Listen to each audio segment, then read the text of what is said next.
Hello दोस्तों, Umakant Yadav sir GS classes की इस ऑनलाइन वेब पोर्टल पे आपका बहुत बहुत स्वागत है। हम लोग आज के इस सेशन में बात करेंगे भारत में यूरोपियों के आगमन के बारे में। औरंगजेब के मृत्यु के बाद 1707 ईस्वी के बाद जो उसके लगभग 22 सूबे या प्रांत हुआ करते थे, धीरे धीरे मुगलों के पतन की जो कमजोर की स्थिति बनी, उसी में वो बिखरने के कगार पर आ गए और धीरे धीरे बिखरते हुए अपने को हर राज्य, हर सूबा यानी हर प्रांत स्वतंत्र स्थापित होने का काम करने लगा। और धीरे धीरे मुगल साम्राज्यों का जब पतन होने लगा तो भारत में फिर कोई ऐसा प्रांत ही नहीं बचा कि पूरे भारत के साम्राज्य को कोई एक सूत्र में पिरो सके, है ना, कोई ऐसा शासक था। ठीक, तो ऐसे समय में लंबे संघर्षों के बाद जो यूरोपियों का भारत में आगमन हुआ, उसमें वहां के राज्यों के राजाओं से जो है समझौता करके उन सब लोगों ने, जो यूरोपीय कंपनियां आगमन हुई हैं, आपस में एक दूसरे से टकराहट करते हुए आगे की तरफ निकलने वाले जो हुए वो ब्रिटिश ईस्ट इंडिया कंपनी हुई, यानी अंग्रेज हुए। और वे लंबे समय तक भारत पर एकाधिकार जमा करके शासन भी किए। जो वहां से अरबियों को भी पराजित करके, जो अरब देश के हुआ करते थे, उनको भी पराजित करके भारत से भगाया और अपने स्वयं लंबे समय तक शासन किया।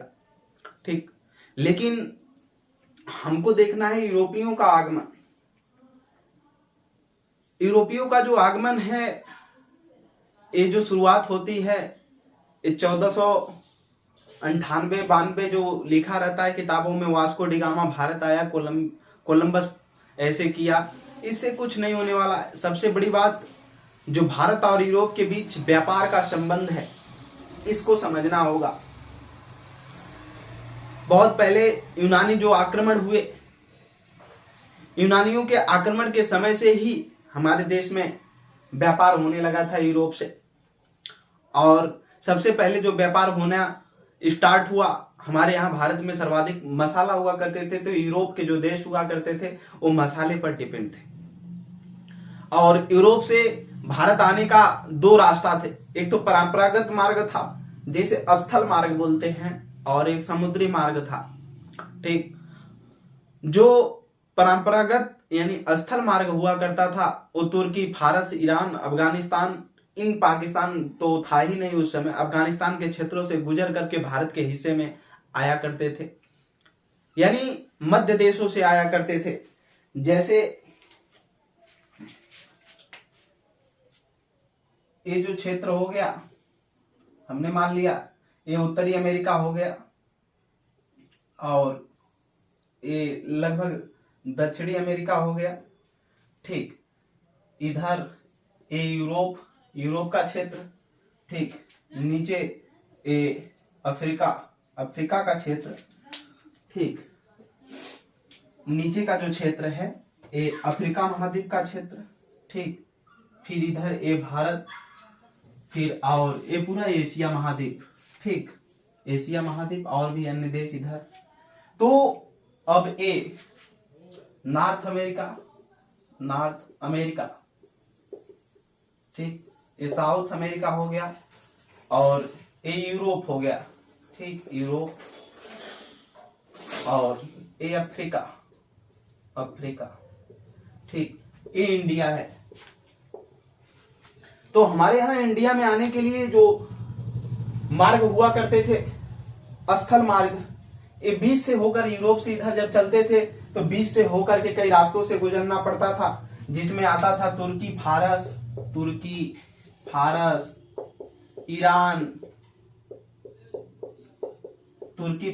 ईरान, इराक, अफगानिस्तान,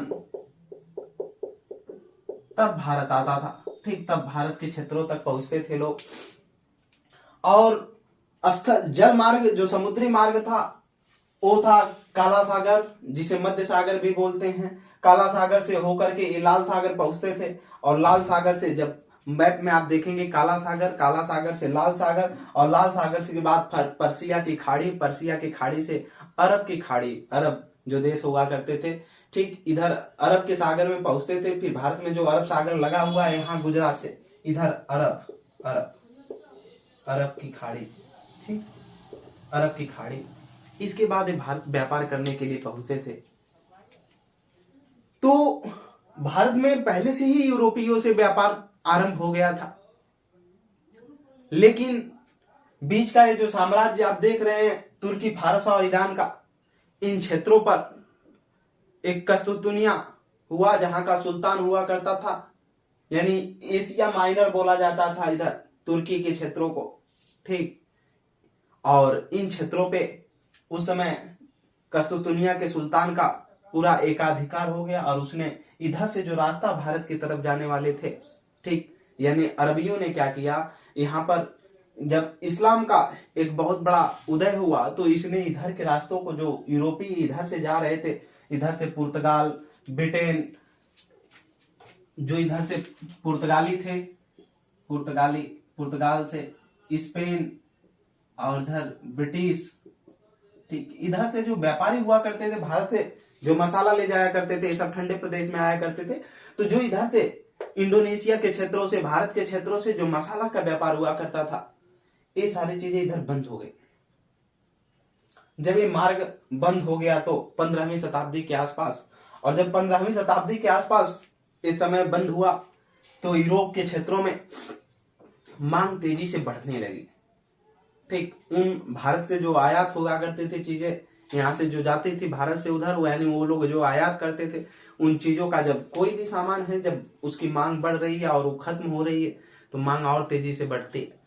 तो जब मांग होने लगी, तो यहाँ के लोगों ने, समय 14वीं से 15वीं शताब्दी का है, कौन, 14वीं से 15वीं शताब्दी का है, ठीक, 15वीं शताब्दी का है।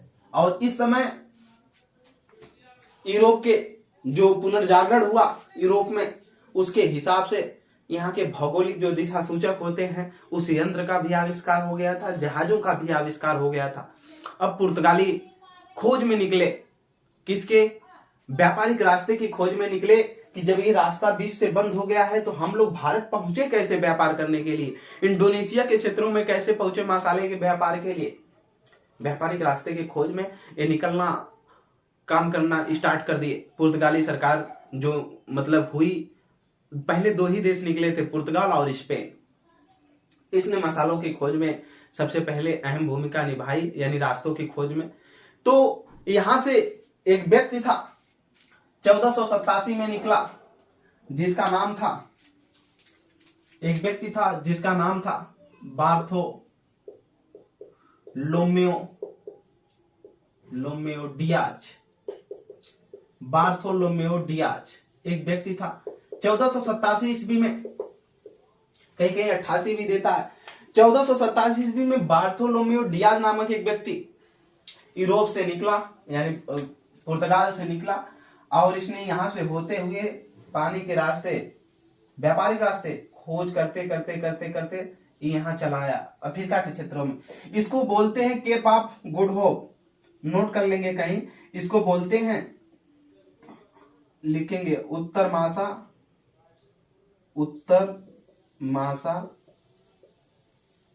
मासा अंतरिप, ठीक, या इसी को इंग्लिश में बोलते हैं केप ऑफ गुड होप। निचले हिस्से को, अफ्रीका के निचले हिस्से को उत्तर मासा अंतरिप बोलते हैं, या इसी को केप ऑफ गुड होप बोलते हैं, ठीक, उत्तर मासा अंतरिप, ठीक। यहां तक वो आया, और फिर इसके बाद यहीं से 1487 या 88 में यहां से वो वापस चला गया, ठीक। वो आगे की तरफ नहीं बढ़ पाया कि भारत कहाँ है, कहाँ इंडोनेशिया है, कहाँ से व्यापार होता है, क्या है, कुछ नहीं उसको पता था। वो यहां से वापस चला गया। ठीक इसके 10 साल बाद, लगभग 1400, इसके पहले एक व्यक्ति और निकला था 1492 ईस्वी में, जिसका नाम था कोलंबस। ये भारत की खोज में निकला था। इसने कहा चलते जाओ चलते जाओ चलते जाओ, जहां आएगा वो भारत होगा, जहां स्थल मार्ग मिल जाएगा वो भारत आएगा, वो भारत होगा।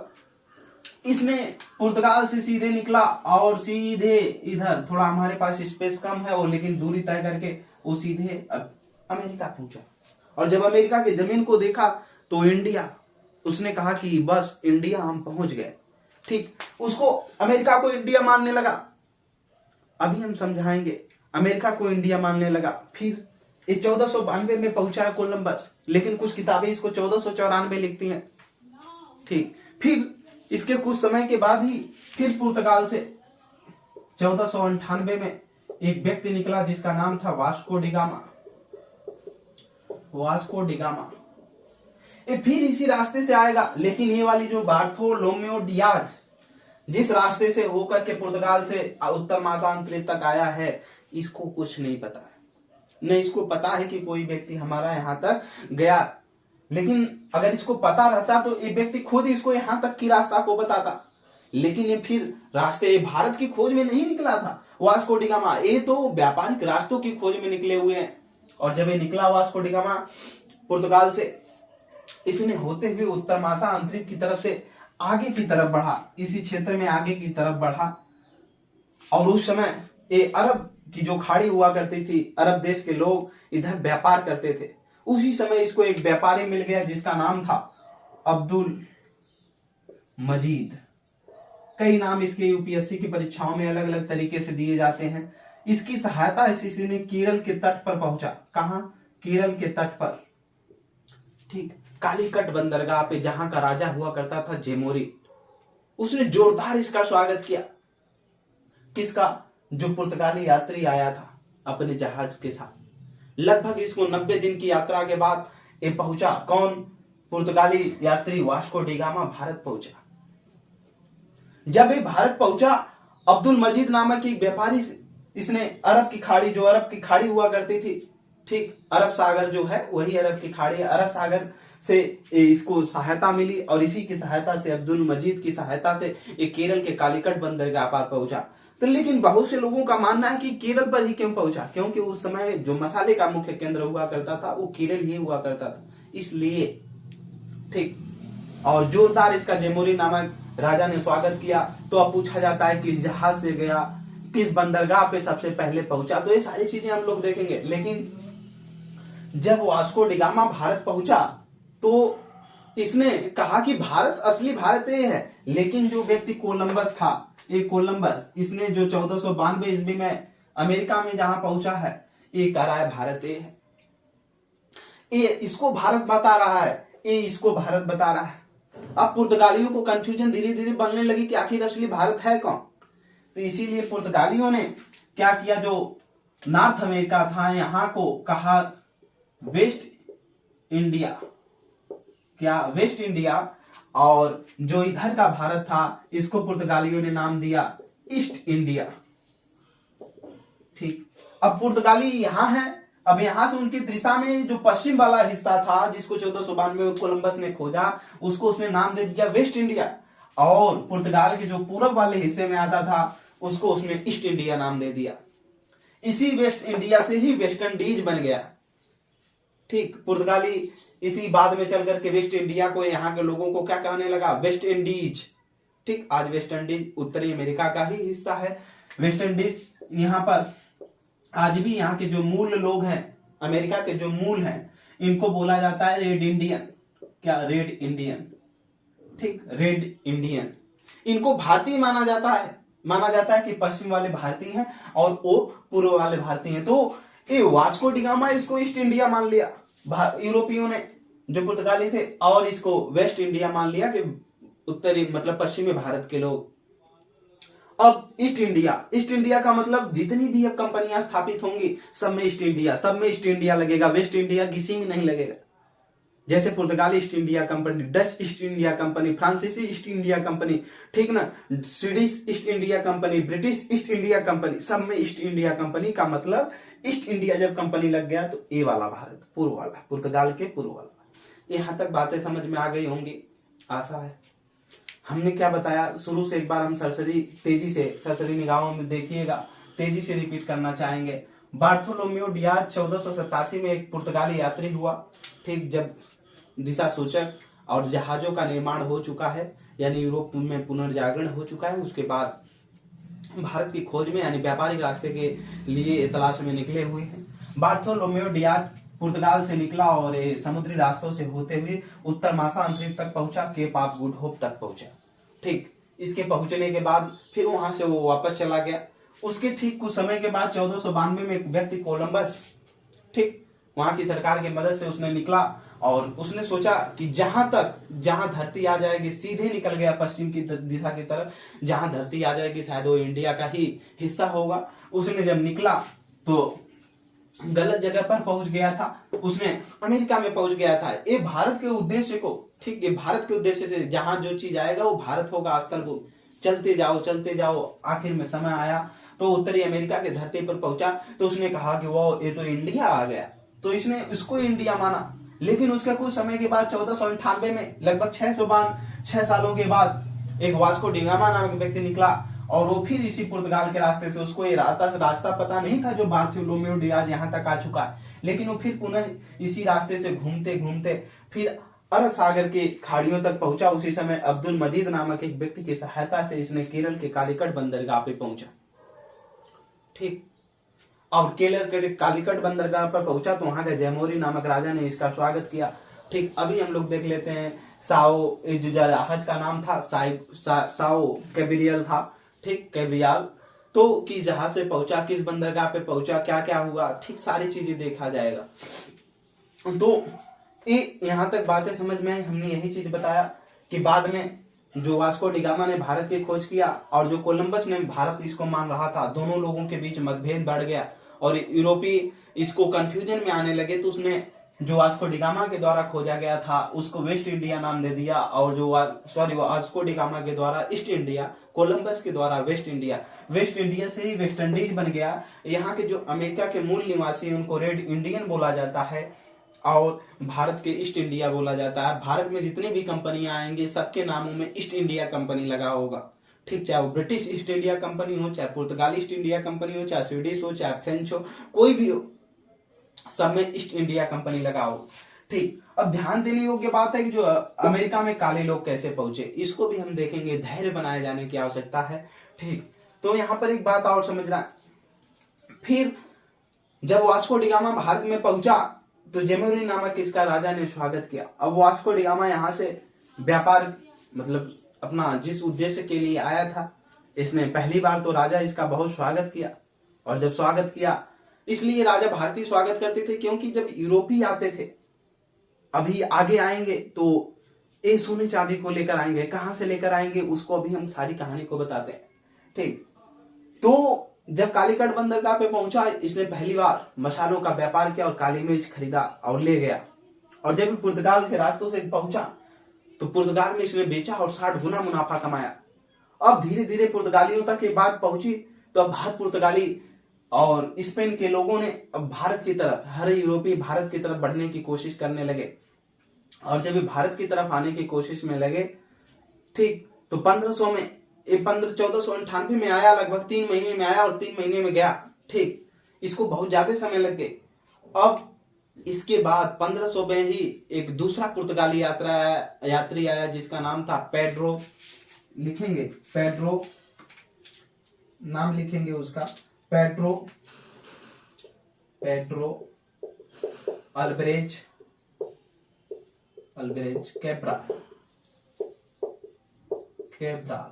कैब्राल। ठीक, ये दूसरी पुर्तगाली यात्री था, दूसरा।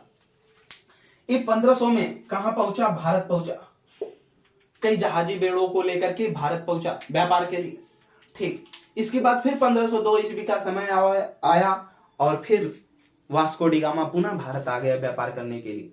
और जब वास्को डिगामा आया भारत में व्यापार करने के लिए तो उसने 1500 में ही जो केरल का हिस्सा था वहीं पर उसने एक फैक्ट्री स्थापित की। बाद में वहां के राजा जेमोरिन के द्वारा उसको नष्ट कर दिया गया था।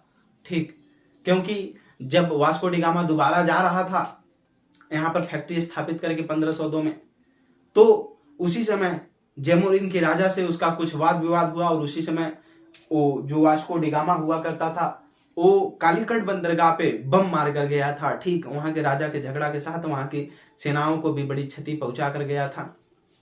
तो इसलिए उसकी जो स्थापित थी उसने नष्ट कर दिया। फिर और धीरे धीरे पुर्तगाली सरकार के आदेशानुसार उधर से और भी जहाजी बेड़े आने लगे भारत में। पुर्तगालियों ने सबसे पहले अपनी जो कोठी स्थापित की केरल में, अपनी मतलब स्थापित किया, फैक्ट्री स्थापित किया केरल के कोचीन में। फिर धीरे धीरे कोचीन के बाद कन्नूर में स्थापित कर लिया।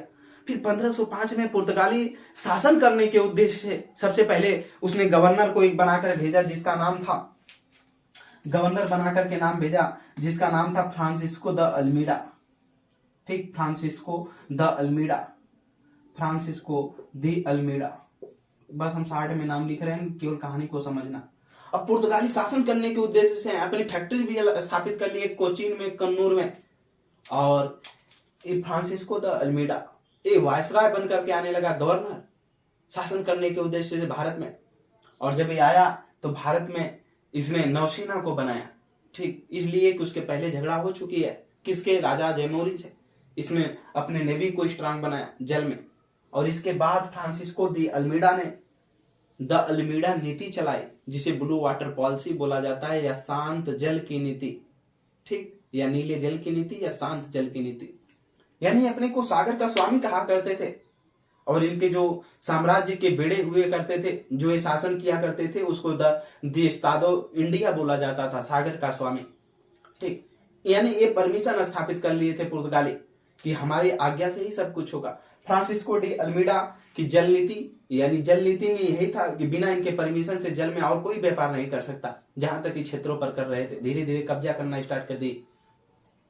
ठीक, फ्रांसिस्को डी अल्मीडा 1505 से लगभग 9 तक रहेगा। इसके बाद, इसी के बाद फ्रांसिस्को डी अल्मीडा के बाद अगला आएगा अल्बुकर्क। ठीक, तो हम देखेंगे कितने वायसराय आए, कैसे शासन किए आगे की तरफ, पहले इधर अभी समझना है। तो धीरे धीरे जब दी अल्मीडा आने लगे तो भारत में एक फैक्ट्रियों के स्थापित करने की जो बात आने लगी कि भारत में व्यापार कैसे कितना तेजी से बढ़ाया जाए।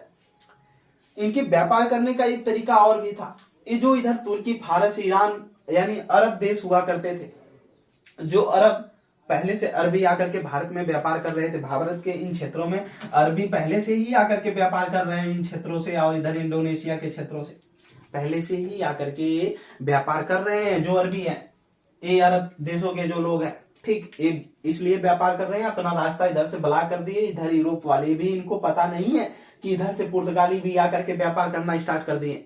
लेकिन यहां जब पता चलेगा, ये इधर से कोई दुश्मनी मोल नहीं लेना चाहते हैं।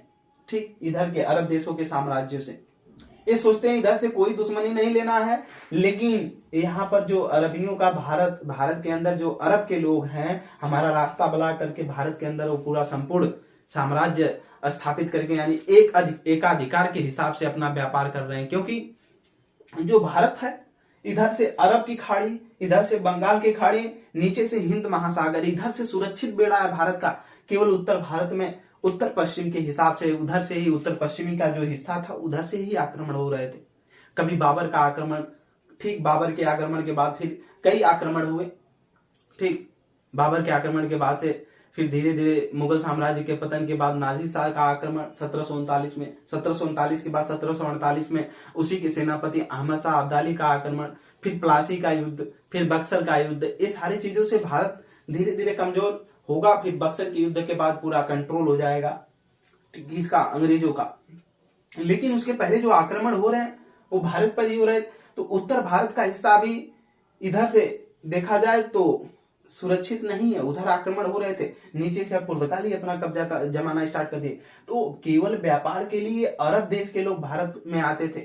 तो पुर्तगालियों का एक सोच थी कि हम लोगों को भारत में व्यापार करना है, ठीक, जिसमें अरबियों को क्या करना है, हराना है। इसमें अरब के जो लोग हैं, इनका जो एकाधिकार भारत में बना हुआ है, एक अधिकार, अपने अधिकार केवल जमाए हुए हैं, इनको हटाना है। लेकिन इसमें दुश्मनी नहीं मोल लेनी है, बस इनको हटाना है। और इनको ये पता नहीं होने देना है कि हम व्यापार कैसे कर रहे हैं। हो सकता है एकल आकर के अरब सागर में हमको रोक दें, यहाँ हमारा रास्ता ये भी ब्लॉक हो सकता है।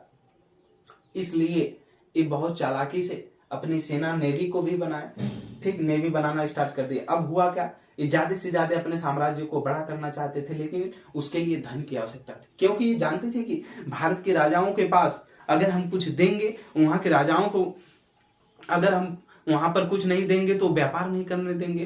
ठीक, और स्थापित करने के लिए, कोई भी चीज बनाने के लिए वहां पर कुछ न कुछ चाहिए। तो इसने धीरे धीरे, तब तक जो समय आया 1505 के तक का, लगभग इतने समय में ये पुर्तगाली इतनी भारी मात्रा में, यहाँ से पुर्तगाल के लोगों और स्पेन के लोगों ने इधर से उधर निकल करके इतने ज्यादा तक घूम लिया था कि विभिन्न क्षेत्रों की स्थिति को जान चुके थे कि किस क्षेत्र में किस चीज की विभिन्नता है, किस चीज की विविधता है, ठीक, कितना कौन सी ज्यादा है, कहाँ अधिक है। उसी समय जो अफ्रीका के लोग हुआ करते थे, ये शिकारी जीवन यापन करते थे, ठीक, ये जंगलों में घूम घूम करके रहा करते थे अफ्रीका में। इनके पास खाने के लिए नहीं थे, ठीक, अकाल पड़ने लगा और ये मरने लगे। उस समय पुर्तगाली यहाँ भी पहुंच गए थे। इनको जब देखा कि यहाँ के लोग मर रहे हैं, उधर पुर्तगाली इधर भी पहुंच चुके हैं अमेरिका, तो उन्होंने देखा कि अमेरिका का क्षेत्र बहुत बड़ा है, रहने वाले कम लोग हैं, इनके पास खेतियां बहुत ज्यादा, लेकिन ये खेतियों को कर नहीं पाते। इनको करने के लिए आवश्यकता है आदमियों की, लेकिन इनके पास सोने चांदी अमेरिका के लोगों के पास बहुत ज्यादा है, यहाँ के लोगों के पास, और इनके पास खाने के लिए नहीं।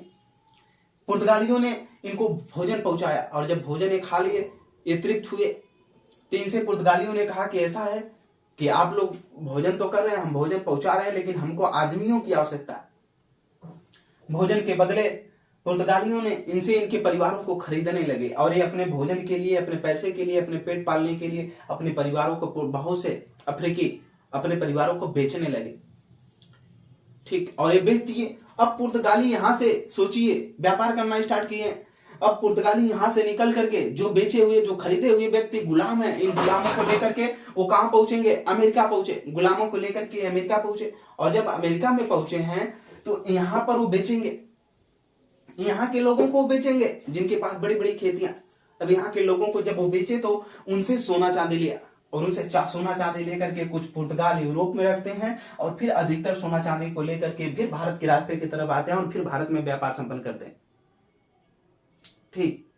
तो अब अमेरिका में जो आज भी काले लोग उपस्थित हैं, वो यहीं से गए हुए हैं, अफ्रीका से, ठीक। ये पुर्तगालियों ने ही पहुंचाया। भारी मात्रा में यहाँ से गुलामों को खरीद करके नावों से, जहाज मतलब जहाजों से भर करके लेकर जाते और अमेरिका में छोड़ते, फिर यहाँ से सोना चांदी लेकर के पुर्तगाल के रास्ते, फिर पुर्तगाल कुछ रखते, कुछ फिर भारत लेकर के आकर के व्यापार संपन्न कर देते। यहाँ से फिर अपनी फैक्ट्री को, अपनी मतलब जो भी कुछ था इसको मजबूत करने की कोशिश में लग गए, ठीक। आज भी यही अफ्रीका से गए हुए काले लोग अमेरिका में रहते हैं, ठीक। और ये वेस्ट इंडीज जो हमने बताया, रेड इंडियन, तो वहां के मूल निवासी ही है। समझ में आ गई होगी बातें। तो हम लोग अब जानेंगे इस तरह से जो यूरोपियों का आगमन हुआ। पहले पुर्तगाली ईस्ट इंडिया कंपनी को हमने अभी समझा नहीं है, बस एक कहानी के रूप में देखा है। अब लिखते हुए भी चलेंगे, पॉइंट टू पॉइंट यहाँ बातें आएंगी, हम समझाने की भी पूरी कोशिश करेंगे, ठीक। परेशान होने की जरूरत नहीं है, लिखते रहिए। जहां कोई दिक्कत होती है आप कमेंट सेक्शन में हमको जरूर बताएं, ठीक। तो चलिए लिखिएगा, पुर्तगाली, ठीक। पहले थोड़ा सा बेस रखेंगे हम, फिर से लिखते हुए।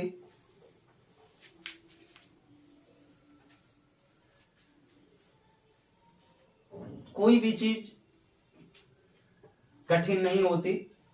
सभी लोग बोलते हैं सामान्य अध्ययन कठिन है, सामान्य अध्ययन कठिन नहीं है, बस उसको समझने की कोशिश होनी चाहिए। अगर आपको क्लासें यहाँ तक समझ में आई है तो ठीक है, नहीं आई है तो 1 से 2 बार फिर क्लासों को देखिए आप, और मैप साथ में रखिए। एटलस मैप खोल करके विश्व के जो मैप है उनको साथ में रखिए। जो चीजें हम बता रहे हैं थोड़ा सा उस पर, हमारे पास तो यहाँ मैप है नहीं उतना बड़ा कि हम दिखाएं आपको, ठीक। ध्यान दीजिएगा, लिखिएगा भारत में यूरोपीय कंपनियों का आगमन, हेडिंग रहेगी, और इसमें स्टार्ट करिए प्राचीन काल, लिखेंगे स्टार बना करके, प्राचीन काल, प्राचीन काल, ठीक। प्राचीन काल लिखेंगे। भारत और यूरोपियों के बीच, भारत और यूरोपियों के बीच, यूरोपियों के बीच, यूरोपियों के बीच के बीच व्यापारिक संबंध रहा है, व्यापारिक संबंध रहा है, व्यापारिक संबंध रहा है। नोट करेंगे, भारत और यूरोपियों के बीच व्यापारिक संबंध रहा है। कब से? यूनानी जब से आक्रमण हुआ भारत में, ठीक, यूनानियों का आक्रमण हमने पढ़ाया है, सिकंदर महान। ठीक, चंद्रगुप्त मौर्य के समय में, जो लोग नहीं देखे हैं इसमें लिंक मिलेगी आपको। ठीक, वो प्राचीन इतिहास जाएंगे, प्लेलिस्ट में खोलेंगे, प्राचीन भारत का इतिहास देखेंगे, उसमें मिलेगा। ठीक, देखेंगे पहली शुरुआत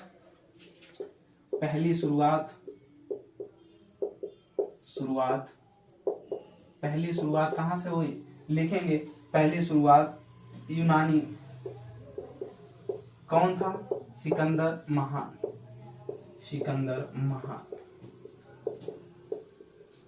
ठीक, सिकंदर महान। लिखेंगे आगे हेडिंग डाल करके भारत में प्रवेश करने के रास्ते, हेडिंग रहेगी भारत में प्रवेश करने के रास्ते।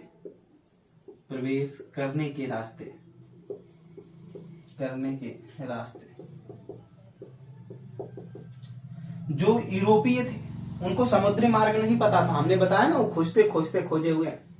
अभी जो इधर अफ्रीका के क्षेत्रों से होकर आए उनको इधर से समुद्री मार्ग नहीं पता था। ठीक, भारत में प्रवेश करने के रास्ते लिखेंगे, इसमें दो रास्ते थे। पहला परंपरागत जिसको बोलते परंपरागत थल मार्ग। थल का मतलब यहाँ स्थल से है। ठीक, दूसरा लिखेंगे समुद्री मार्ग।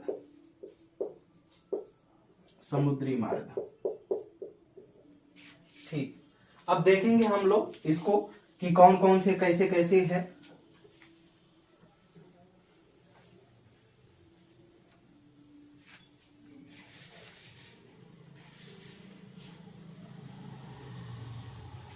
इसमें देखेंगे पहला स्थल मार्ग। ठीक, जो यूरोपीय थे ये स्थल मार्गों के क्षेत्रों से कैसे चलते थे, इसमें नोट करेंगे तुर्की बाल्कन प्रदेशों से होकर गुजरते थे, बाल्कन। ठीक, लिखेंगे तुर्की फारस ईरान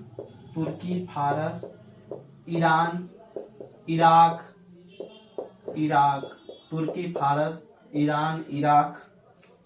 ठीक, अफगानिस्तान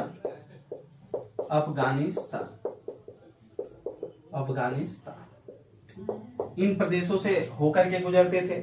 ठीक, लिखेंगे ये विभिन्न दर्रों से होकर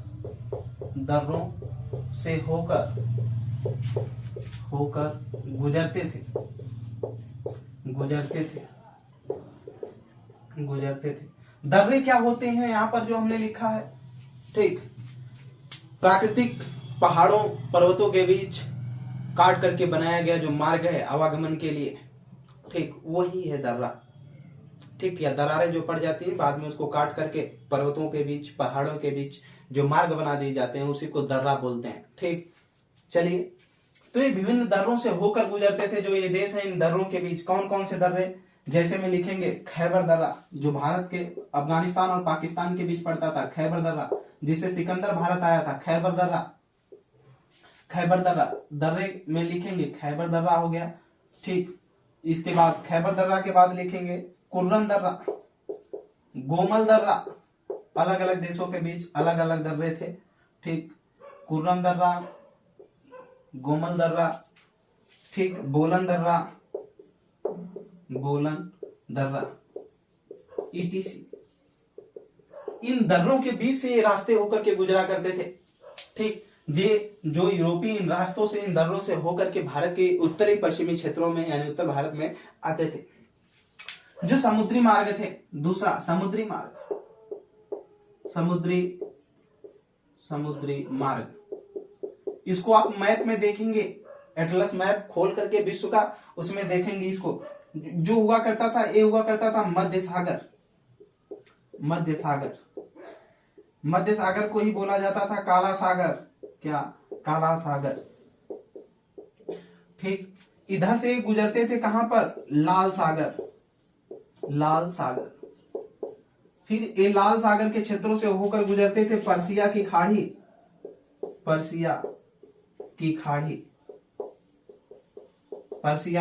फिर ये पहुंचते थे कहां, अरब सागर। फिर कहाँ पहुंचते थे? भारत। ठीक, भारत।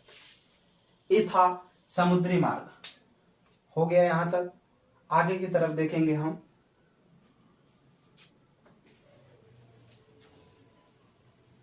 और तो ये लिखवाना नहीं पड़ेगा कि 15वीं शताब्दी में कस्तुतुनिया जो इन क्षेत्रों का है, कस्तुतुनिया वहीं पर पड़ता था, वहीं के एक सुल्तान ने इन क्षेत्रों पर अधिकार किया। ठीक, कस्तुनिया के सुल्तान ने, और पूरे इस रास्ते को ब्लॉक कर दिया। ठीक, इस रास्ते से जो थे यानी अरब, उसको अरब ही माना जाएगा कि अरब लोगों के जो निवासी थे, अरब के राजाओं ने इधर को जो क्षेत्र हुआ करते थे, भारत में आने के रास्ते हुआ करते थे, उसको पूरी संपूर्ण तरीके से ब्लॉक कर दिया कि यूरोपीय इधर से नहीं जाएंगे व्यापार करने के लिए। ठीक, कुछ झगड़े हुए उनके बीच, इसलिए उसको ब्लॉक कर दिया गया। और जब ब्लॉक हो गए तो अब यूरोपियों के लिए समस्या खड़ी हो गई कि इनके लिए भाई जो भारत से चीजें जाती थी वहां पर, वो पहुंचेंगे कैसे और वो रहेंगे कैसे। ठीक, क्योंकि ठंडे प्रदेशों में और भी जो किसी भी चीज को बहुत लंबे समय तक अगर रखना है तो उसमें मसाला जो लगाया जाता है, ठीक, उसको चाहिए। तो जो मसाला पोत करके या जैसे आचार है या कोई भी चीज अगर उसको बनाया जाता है तो उसमें अगर मसाला पड़ जाता है तो बहुत लंबे समय तक उसको रखा जा सकता है। तो इसके लिए ठंडे प्रदेशों में उसकी आवश्यकता बहुत अधिक थी मसालों की, तो वो भारत से ही मिला करती थी। और इधर इंडोनेशिया का जो मसाला द्वीप माना जाता है तो इधर क्षेत्रों में आने के लिए उनके पास वही रास्ता था। अब वो वही ब्लॉक हो गया तो इनको अब नया रास्ता खोजना पड़ेगा। तो हमने बताया कि 14वीं 15वीं शताब्दी के लगभग में जो स्पेन और पुर्तगाल है, यही पहले रास्तों के खोज में निकले हैं, जिनके पास जहाज का भी अब निर्माण हो चुका है और जो दिशा सूचक यंत्र है उसका भी इनके पास ज्ञान हो चुका है। यानी पुनर्जागरण, यूरोप का जब पुनर्जागरण हुआ उसी समय, तभी इनके पास सब कुछ ज्ञात हो चुका है। और उसी की सहायता से अब जहाजों की सहायता से इधर उधर की तरफ यानी भारत को खोजते हुए, यानी समुद्री मार्ग, व्यापारिक रास्ता खोजते हुए व्यापार के लिए निकलेंगे। ठीक, तो आगे की तरफ हम लिखेंगे। इसमें सबसे पहले लिखेंगे इसमें 1487 ईस्वी। थोड़ा सा लिख लीजिए, फिर अगले में कल हम लोग देखेंगे 1487 ईस्वी। 1487 ईस्वी। ठीक, लिखेंगे बार्थोलोम्यू डियाज। बार्थोलोम्यू डियाज लिखिएगा। इसने खोज की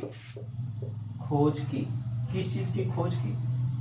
ठीक, नोट करिएगा। Cape of good hope. Cape of good hope. ठीक, उत्तर मासा अंतरिक्ष। उत्तर मासा अंतरिक्ष। ठीक, कहां पर? अफ्रीका में। ठीक,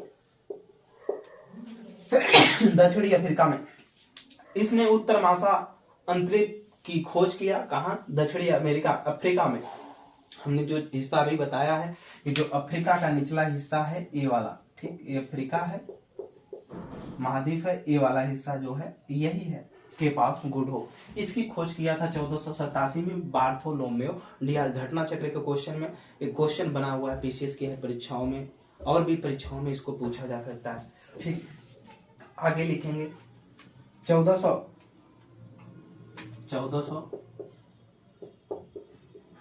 ये 92 में निकला था, कहीं कहीं फिर 94 भी देता है। ठीक, तो हम दोनों लिखेंगे तिथि 1494 या 92 ईस्वी।